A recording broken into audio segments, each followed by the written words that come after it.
चीन की वजह से मुंबई में अचानक बिजली सप्लाई बंद हो गई थी। कई इलाके अंधेरे में डूब गए। अस्पतालों में वेंटिलेटर को चलाने के लिए इमरजेंसी जनरेटर चलाने पड़े। स्टॉक मार्केट बंद हो गए। कई दशकों में ये सबसे बड़ा पावर आउटेज था। दरअसल ये किसी खामी की वजह से नहीं, बल्कि चीनी हैकर्स की फौज ने पावर ग्रिड को हैक करके ये कारनामा कर दिखाया था। अब चीन इससे भी 2 कदम आगे की सोच रहा है। चीन युद्ध के दौरान भारत जैसे दुश्मन देश की सैटेलाइट को साइबर वॉर के जरिए सीज कर तबाह करने की टेक्नोलॉजी पर काम कर रहा है। अमेरिका के लीक इंटेलिजेंस डॉक्यूमेंट में ये खुलासा हुआ है। भारत और अमेरिका की जासूसी के लिए सैटेलाइट लॉन्च कर रहा है चीन।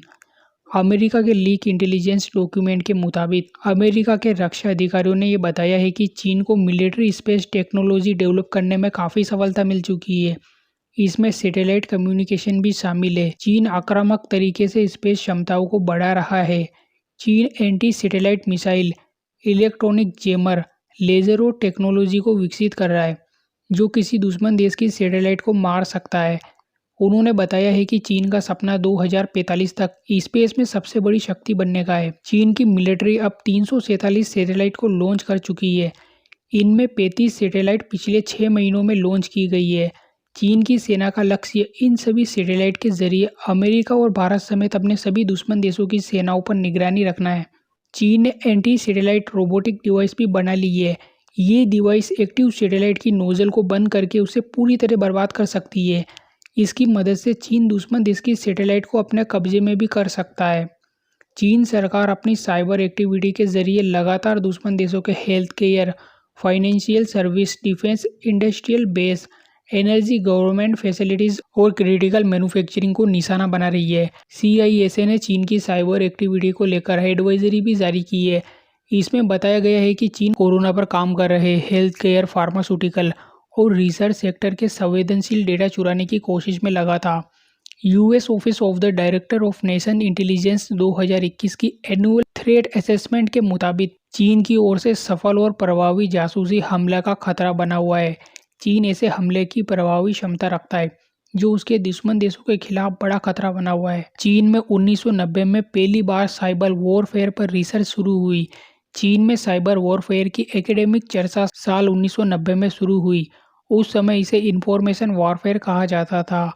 अमेरिकी सेना ने खाड़ी युद्ध, कोसोवो, अफगानिस्तान और इराक में हाई टेक्नोलॉजिकल के दम पर बड़ी सफलता हासिल की थी। इससे चीन की सेना काफ़ी प्रभावित हुई। चीन ने उस वक्त ये महसूस किया कि युद्ध के रूप में परिवर्तन किए बिना पर्याप्त रूप से अपना बचाव नहीं किया जा सकता। इसलिए युद्ध में इंफॉर्मेशन टेक्नोलॉजी की भूमिका काफ़ी अहम हो जाती है। खाड़ी युद्ध के 2 साल बाद 1993 में चीनी मिलिट्री स्ट्रेटेजी गाइडलाइन में मॉडर्न टेक्नोलॉजी के जरिए स्थानीय युद्ध जीतने की बात कही गई, ताकि उसके अनुभव किसी दूसरे देशों के साथ होने वाले जंग के दौरान काम आ सके। साल 2013 में पहली बार चीन की मिलिट्री ने साइबर वॉरफेयर को पब्लिकली अपनी स्ट्रेटेजी में शामिल किया। इसका पहला जिक्र चीन की the science of military strategies में मिलता है। भारतीय रेल, बिजली और हाईवे नेटवर्क पर साइबर अटैक कर चुका है चीन। 6 अप्रैल 2022 को अमेरिकी साइबर सिक्योरिटी फर्म ने पहले ही बता दिया था कि चीन सरकार के cyber expert Ladakh power grid के कंट्रोल रूम की वेबसाइट को हैक कर उसे तबाह करना चाहते हैं। मार्च 2021 में सिंगापुर की कंपनी साई फार्मा ने दावा किया था कि चीन के सरकारी साइबर एक्सपर्ट ने भारत की 2 बड़ी वैक्सीन बनाने वाली कंपनी भारत बायोटेक और सीरम इंस्टीट्यूट ऑफ इंडिया की वेबसाइट को हैक करके जानकारी चुराने की कोशिश की थी। रिपोर्ट में यह दावा किया गया है कि चीन ने अपने जासूसों को भारत के क्रिटिकल इंफ्रास्ट्रक्चर यानी रोड, हाईवे, बिजली, रेल जैसी सुरक्षा को हैक करने की खुली छूट दे दी थी। साइबर हमले की वजह से मुंबई के पावर ग्रिड ने काम करना बंद कर दिया। इसकी वजह से मुंबई में पूरी तरीके से अंधेरा छा गया था। बाद में ये बात सामने आई कि चीन के साइबर हैकर ग्रुप की रेडिको कंपनी ने भारतीय पावर ग्रिड को हैक किया था। इसी साल चीन के इन हैकर्स ने भारत के 2 बड़े पोर्ट और रेलवे सिस्टम को हैक करके देश के ट्रांसपोर्ट सिस्टम को पूरी तरीके से स्थिर करने की कोशिश की।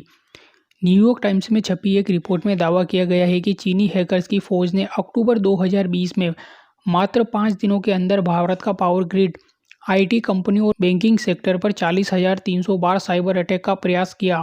गलवान में झड़प के बाद चीन ये दिखाने की कोशिश में था कि यदि LAC पर कोई कार्रवाई की गई तो वो भारत के अलग अलग पावर ग्रिड पर मेलवेयर अटैक के जरिए उन्हें बंद कर देगा।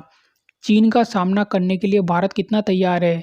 साइबर वॉरफेयर के मामले में भारत दुनिया की तीसरी कैटेगरी के देशों में शामिल है। इसका मतलब ये हुआ कि अभी भारत साइबर वॉरफेयर के मामले में बेहद कमज़ोर है। 2019 में भारत दुनिया के सबसे ज़्यादा साइबर अटैक के शिकार होने वाले देशों में शामिल था। इस साल चीन ने भारत पर 50,000 से ज़्यादा बार साइबर अटैक किए। साइबर वॉरफेयर के मामले में भारत को साइबर हमले से बचने के लिए, साइबर हमले का जवाब देने के लिए यानी दोनों ही मोर्चे पर काम करना होगा। हालांकि किसी देश से साइबर वॉर को लेकर भारत की तैयारी न के बराबर है। पिछले 2 दशक से चीन साइबर सिक्योरिटी के क्षेत्र में काम कर रहा है।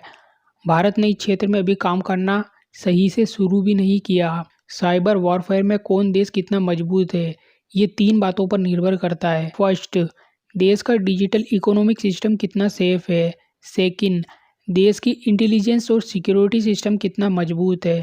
थर्ड, देश के मिलिट्री ऑपरेशन में साइबर सिस्टम का कितना सेफ और सिक्योर इस्तेमाल होता है। हार्वर्ड यूनिवर्सिटी के नेशनल साइबर पावर इंडेक्स के मुताबिक साइबर वॉरफेयर में अमेरिका के बाद चीन दूसरे नंबर पर है। इस मामले में अमेरिका और चीन को अगर कोई टक्कर दे सकता है तो वो है रूस। रूस यूक्रेन जंग से समझिए कि साइबर वॉरफेयर कितना ज़रूरी है। 24 फरवरी 2022 को जंग शुरू होने के कुछ घंटे पहले अचानक यूक्रेनी सेना के कई राउटर्स ने काम करना बंद कर दिया। इससे यूक्रेनी सेना के बीच संपर्क टूट गया। रूस के इस साइबर हमले में सैटेलाइट इंटरनेट प्रोवाइड कराने वाली अमेरिकी कंपनी वियासेट ने भी काम करना बंद कर दिया। इसका असर यूक्रेन के अलावा पोलैंड, इटली और जर्मनी में भी देखने को मिला। इन देशों में सैकड़ों विंड टर्बाइन कई दिनों तक बंद रही। काफ़ी सारे लोगों का सिस्टम हैक हो गया। वहीं कई सारे लोगों के सिस्टम में वायरस अटैक का मैसेज आने लगा। रूस की तरह चीन भी साइबर अटैक के जरिए सैटेलाइट से अपने दुश्मनों के सिस्टम तक पहुंचने वाले सिग्नल को रोकना चाहता है। इसकी वजह यह है कि आज के समय में जंग के दौरान इंफॉर्मेशन का इम्पोर्टेंट रोल है। ऐसे में उन तक सूचना को पहुंचाने से रोककर चीन अपने दुश्मन देश पर भारी होना चाहता है। इसके लिए चीन 2 तरीके अपनाता है। दुश्मनों के सैटेलाइट को पूरी तरीके से तबाह कर देता है या फिर उनके सिग्नल को हैक कर उसे दुश्मन देश तक पहुंचने से रोक देता है। भारत को भी इस दिशा में जल्दी तैयार होना होगा।